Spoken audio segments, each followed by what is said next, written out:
حضرت ہشام بن عاص الاموی رضی اللہ عنہ، حضرت ابو بکر صدیق رضی اللہ عنہ کے دور خلافت کے اخیر میں لشکر شام میں داخل ہوئے، سرزمین شام میں، اور شام میں حکومت تھی اس وقت کی سب سے بڑی طاقت بازنطینی طاقت، عیسائیوں کی حکومت تھی، اور مشرقی سلطنت کا دارالخلافہ تھا قسطنطنیہ۔ تو جب لشکر داخل ہوئے تو پھر پہلے بھی دعوت دی گئی، ان کو اسلام کی دعوت دی گئی، اور ہر سطح پر دعوت دی گئی، اور اللہ تعالیٰ نے فتوحات عطا فرمائی۔ حضرت ابو بکر صدیق رضی اللہ عنہ نے حضرت ہشام بن عاص الاموی رضی اللہ عنہ کی عمارت میں 4-5 افراد کا ایک وفد تیار کیا کہ جاؤ جا کر بازنطینی سلطنت کے جو سب سے بڑا فرما روا اور حکمران ہے ہرقل، اس سے جا کر ملاقات کرو اور اس کو دعوت دو۔ تو حضرت ہشام بن عاص رضی اللہ عنہ چلے، اور چلتے چلتے پہنچے دمشق میں ہرقل کی طرف سے حاکم تھا جبلہ بن ایہم الغسانی۔ غسانی عربوں کا ایک قبیلہ ہے، تو شام کی سرحدوں پر عرب قبائل بڑے طاقتور تھے، تو ان کی طرف سے وہ حاکم تھا جبلہ بن ایہم الغسانی۔ حضرت ہشام بن عاص رضی اللہ عنہ دمشق پہنچے اپنے وفد کے ساتھ، اور پیغام بھجوایا جبلہ بن ایہم کو، ہم دعوت دینے آئے ہیں اور کچھ بات کرنے آئے ہیں، تم سے ملیں گے، پھر تمہارے اوپر جو تمہارا بڑا حاکم ہے ہرقل، اس سے ملیں گے۔ تو اس نے اپنا ایک نمائندہ بھیجا اور کہا کہ اس سے ملاقات کرو۔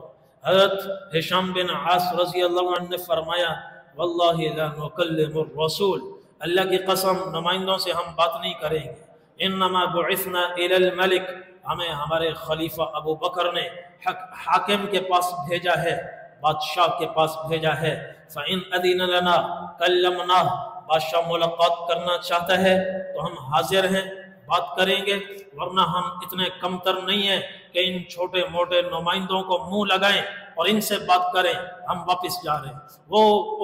وہ چونکہ صحابہ کی طاقت، ایمانی طاقت کو دیکھ چکا تھا، ایمانی طاقت، اس نے فوراً بندہ بھیجا، اس نے کہا نہیں ان کو حاضر کرو۔ حضرت ہشام بن عاص رضی اللہ عنہ اپنے وفد کے ساتھ جبلہ بن ایہم کے دربار میں اندر داخل ہوئے، وہ بیٹھا ہوا، اس کو اسلام کی دعوت دی اور ایمان کی دعوت دی، اور اس کے ساتھ بات چیت کی، اور پھر دیکھا کہ اس نے کالے سیاہ کپڑے پہنے ہوئے تھے۔ تو حضرت ہشام بن العاص رضی اللہ عنہ نے پوچھا یہ کالے کپڑے کیوں پہنے ہوئے ہیں؟ اس نے کہا کہ یہ کالے کپڑے تمہاری وجہ سے پہنے ہیں، جب سے تم شام میں داخل ہوئے ہو اور تمہارے لشکر داخل ہوئے ہیں، یہ میں نے کالا جوڑا پہنا ہے، لبستها وحلفت الا انزعها حتى اخرجكم من الشام، کہ میں نے یہ جوڑا پہن کر قسم کھائی ہے اس وقت تک یہ کالا جوڑا نہیں اتاروں گا جب تک تمہیں شام سے باہر نہ نکال دو۔ حضرت ہشام بن العاص رضی اللہ عنہ نے فرمایا پھر ہمیشہ یہ کپڑے پہنے رکھو، وہ دن نہیں آئے گا۔ فرمایا وَمَجْلِسَكَ هَذَا وَاللَّهِ لَنَأْخُذَنَّهُ دُونَكُمْ، ہمیں نکالنا تو دور، اللہ کی قسم ہم تمہارے اس شہر پر بھی قبضہ کریں گے، اور جس تخت پر تم بیٹھے ہو عن قریب یہ تخت بھی ہمارے قبضے میں ہوگا۔ اور پھر مزید کہا وَاللَّهِ لَنَأْخُذَنَّ مُلْكَ الْمَلِكِ الْأَعْظَمَ انشاءاللہ، اللہ نے اگر چاہا تو تمہارا جو سب سے بڑا بازنطینی سلطنت کا سپہ سالار ہے، اس کا ملک اور اس کا شہر قسطنطنیہ، وہ بھی ہم چھینیں گے، اللہ نے چاہا۔ پھر فرمایا یہ میں ہوا میں تیر چلا کر بات نہیں کر رہا، اخبرنا بذالک نبینا صلی اللہ علیہ وسلم، ہمیں ہمارے نبی نے خبر دی ہے کہ شام کے محلات بھی اسلام کے زیر نگیں ہوں گے، اور قسطنطنیہ بھی مسلمان فتح حاصل کریں گے، قسطنطنیہ پر بھی مسلمان فتح کے جھنڈے گاڑیں گے۔ پھر اس نے کہا جبلہ بن ایہم نے کہا لستم بہم، جاؤ تم وہ نہیں ہو جو ہمارا شام ہم سے چھینو، قسطنطنیہ ہم سے چھینو۔ پھر کہا ہم اہل کتاب ہیں، ہم نے پڑھا ہے کچھ لوگ آئیں گے جو ہم سے ہماری سلطنت چھینیں گے، مگر وہ تم نہیں ہوگے، وہ کوئی اور ہوں گے۔ تو حضرت ہشام نے پوچھا وہ کون ہوں گے؟ اس نے کہا ہم نے اپنی کتابوں میں پڑھا ہے وہ لوگ ہوں گے، انما ہم قوم یقومون باللیل ویصومون بالنہار، وہ لوگ ہوں گے جو پوری رات مصلی پر گزارتے ہوں گے، شب داری کرتے ہوں گے، اللہ کے سامنے روتے دھوتے ہوں گے، اور دن میں روزے رکھتے ہوں گے، دن کے شہ سوار ہوں گے، رات کے راہب ہوں گے۔ حضرت ہشام بن عاص رضی اللہ عنہ نے فرمایا ہم وہی ہیں جو تم نے کتابوں میں پڑھا ہے، رات کو رونے دھونے والے اور دن میں گھوڑے کی پشت پر بیٹھ کر روزے کے ساتھ جہاد کرنے والے، ہم وہی ہیں۔ پھر اس نے پوچھا تم روزہ رکھتے ہو؟ فرمایا ہاں۔ کیسا روزہ ہوتا ہے؟ کب سے کب تک؟ انہوں نے بتایا۔ تم شب داری کرتے ہو؟ انہوں نے کہا آؤ ہمارے لشکروں میں سنو، رات کے وقت ان کی آہو بکا اور ان کا اللہ کے ساتھ مناجات کرنا، آنسو بہانا، گڑ گڑانا، تم دیکھ کر حیران ہو جاؤ گے۔ جب اس نے سنا تو فَمُلِئَ وَجْهُهُ سَوَادًا، اس کا چہرہ سیاہ ہو گیا، کپڑے اس نے پہلے کالے پہنے ہوئے تھے اور چہرہ بھی اس کا کالا ہو گیا۔ پھر اس نے کہا بھئی ان کو آگے بھیجو قسطنطنیہ ہرقل سے ملاقات کے لیے۔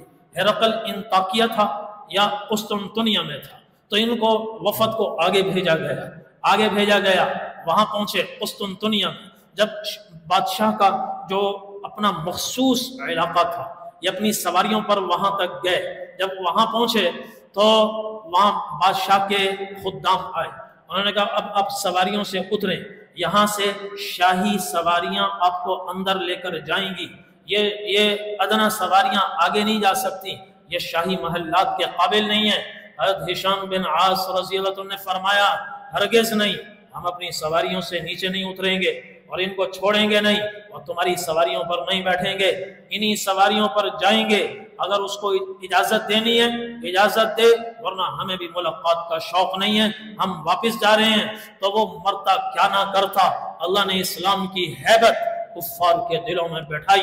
ایٹم کی وجہ سے ہیبت نہیں آتی، طیارے گرانے کی وجہ سے حیرت نہیں آتی، ان کے ہیبت نہیں بیٹھتی، ہیبت بیٹھتی ہے ایمان سے۔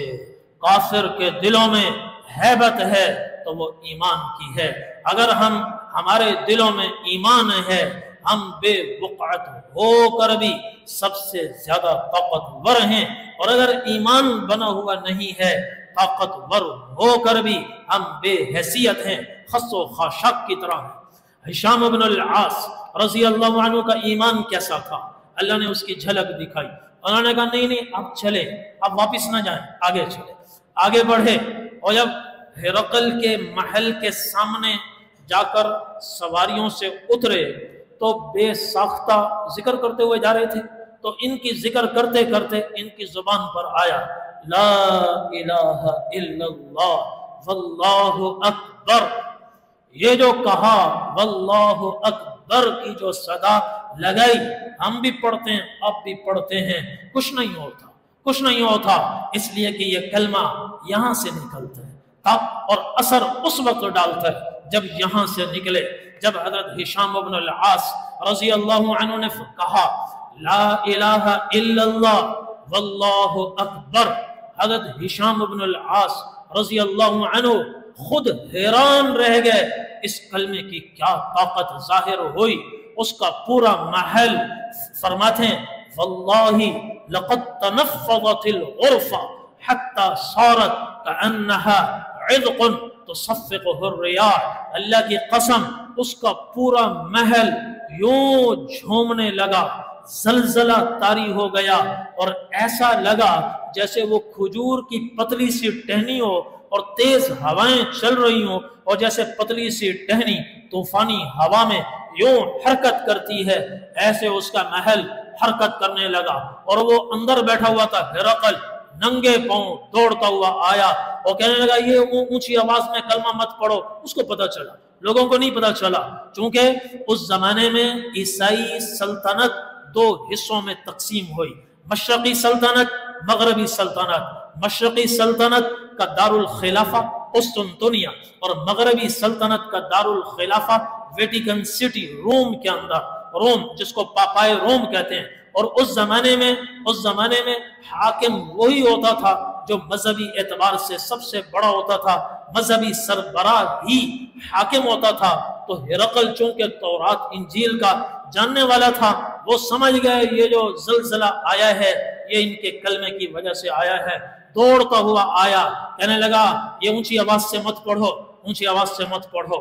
تو اس کے واسطہ دینے سے یہ خاموش ہو گئے، اور وہ اندر لے کر گیا، ان کو بٹھایا، انہوں نے خیریت معلوم کی لیکن سلام نہیں کیا۔ اس نے کہا کیا ہو جاتا اگر تم جو آپس میں سلام کرتے ہو وہی سلام مجھے کرتے؟ فرمایا نہیں، ہمارا سلام تمہارے لیے جائز نہیں ہے۔ حضور نے فرمایا کفار سے کو سلام میں پہل مت کرو، ہمارا سلام مسلمان کے لیے، کفار کے لیے نہیں ہے۔ اس نے پوچھا تم آپس میں کیسے سلام کرتے ہو؟ ہم آپس میں کہتے ہیں السلام علیکم۔ اس نے کہا بادشاہ کو کیسے سلام کرتے ہو؟ اس کو بھی ایسے ہی سلام کرتے ہیں السلام علیکم۔ کوئی فرق نہیں؟ کہا کوئی فرق نہیں۔ پھر اس نے پوچھا فما اعظم کلامکم، تمہارے دین کا سب سے بڑا بول کون سا ہے؟ تمہارے دین کا سب سے بڑا بول کون سا ہے؟ انہوں نے پھر کہا لا الہ الا اللہ واللہ اکبر۔ پھر بھونچال آیا، زلزلہ طاری ہو گیا، کہنے لگا چپ کرو چپ کرو چپ کرو۔ یہ تھی کلمے کی طاقت، کلمے کی طاقت۔ اللہ نے اس کلمے کی طاقت کو ظاہر فرمایا۔ کلمے کی طاقت سے عرب و عجم زیر ہوئے، مادی اسباب سے نہیں۔ مادی اسباب اس وقت کام دکھاتے ہیں جب کلمہ بنا ہوا ہو، ورنہ مادی اسباب بھرپور ہوں۔ مصر کے پاس بڑے طیارے تھے اور نظر اللہ سے ہٹی، آئی اس پر نحن العرب، ہم عرب ہیں، ہم عرب ہیں۔ قومیت آئی، لسانیت آئی، عصبیت پر گھمنڈ کرنے لگے۔ اصل فخر کی چیز ومن احسن قولا ممن دعا الى اللہ وعمل صالحا وقال اننی من المسلمین۔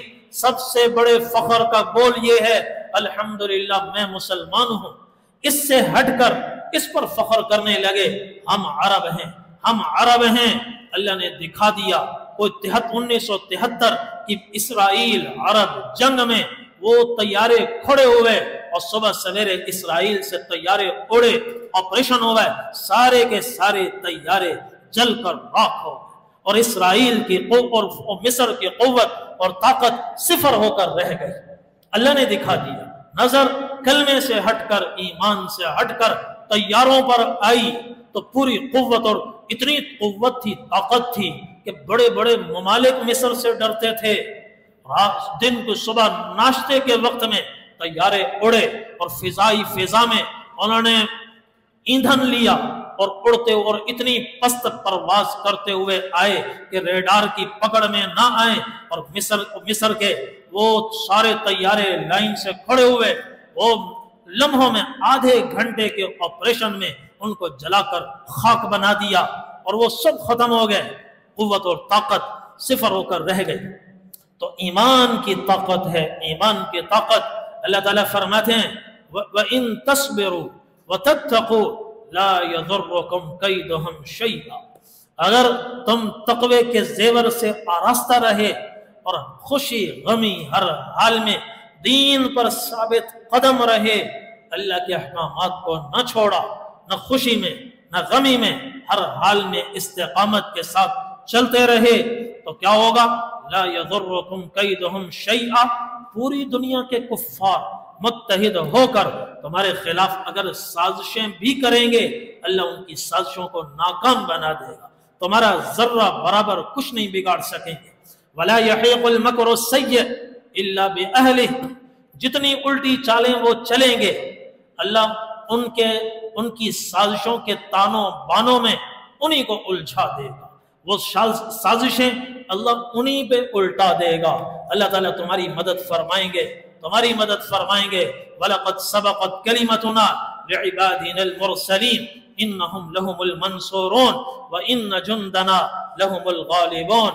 ہم نے پہلی آسمانی کتابوں میں لکھا ہے کہ ہمارے رسول دنیا میں آئیں گے، عزت کی زندگی حاصل کریں گے اور ہمارا لشکر کامیاب ہوگا۔ وَإِنَّ جُنْدَنَا لَهُمُ الْغَالِبُونَ، تورات میں لکھ دیا، انجیل میں لکھ دیا کیا؟ وَإِنَّ جُنْدَنَا لَهُمُ الْغَالِبُونَ، ہمارا لشکر کامیاب ہوگا۔ اللہ کا لشکر کون سا ہے؟ خالی اوپر اوپر سے کلمہ پڑھنے والے نہیں، اللہ کا لشکر وہ ہے جس نے ایمان بنایا ہو حضرات صحابہ کرام کے ایمان کی طرح، جس کو اللہ تعالیٰ نے فرمایا فَإِنْ آمَنُوا بِمِثْلِ مَا آمَنْتُمْ بِهِ فَقَدِ اهْتَدَوْا، اگر باقی لوگ بھی ایسے ہی ایمان لائیں اے میرے نبی کے صحابہ جیسے تم ایمان لائے ہو، فَقَدِ اهْتَدَوْا، جیسے تمہیں میں نے کامیاب کیا اور ہدایت کی بلند چوٹیوں تک پہنچایا، ایسے ہی ہم ان لوگوں کو بھی ہدایت عطا فرمائیں گے